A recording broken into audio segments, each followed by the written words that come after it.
Welcome everyone. In this video we're going to go over a 12.5a problem as it's been shown on a previous exam. Here we are back in spring of 2015 and I'm going to go over problem number 5 with us. Right? So a parameterization of a line segment from 2, -3, 1 to the point 3, 3, -5 can be given by, and okay, so we have to write down a parameterization of a line segment.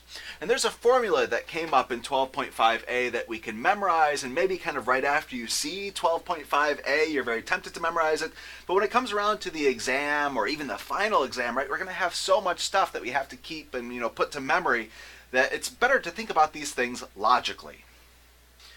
And so I'm going to talk you through kind of how I think about these things logically. So I know that for lines or line segments, right, they have some vector, some constant vector, plus our parameter t times another vector, right? It kind of looks like this sort of mx plus b sort of deal, So, okay, so I'm going to start off with something like this.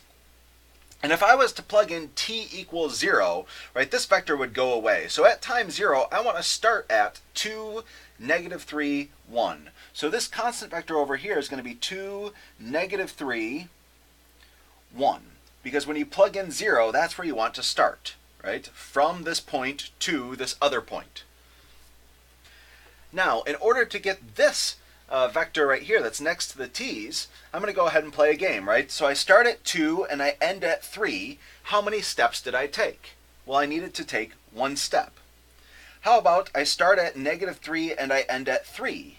How many steps did I need to take? Well, I needed to take 6 steps, right, to go from -3 to 3. So 6 steps. And then finally, if I start at 1 and I end at -5, how many steps did I need to take? Well, I took -6 steps. So now let's go ahead and double check here, right? So if I was to plug in t equals 1, right, that's where we end. We start at t equals 0 and we end at t equals 1, according to the limits of this parameter right here. So if I was to plug in 1, that's where I end here for t, I'm going to have 2 plus 1, that's going to be 3. Check. How about -3 plus 1 times 6? So that's going to be -3 plus 6, that's going to be 3. Check. How about 1 plus 1 times -6?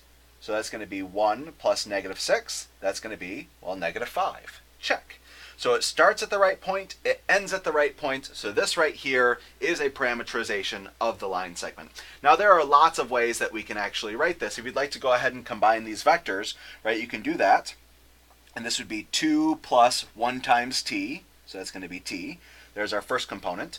Our second component would be -3 plus 6t, right? And then finally our third component would be 1 minus 6t. So you can do that with scalar multiplication and vector addition, right? You can also get this form right here. So there are a lot of different kind of equivalent ways to write a parameterization of this line segment. All right, that's it for this video, and that's it for 12.5a. I'll see you guys next time.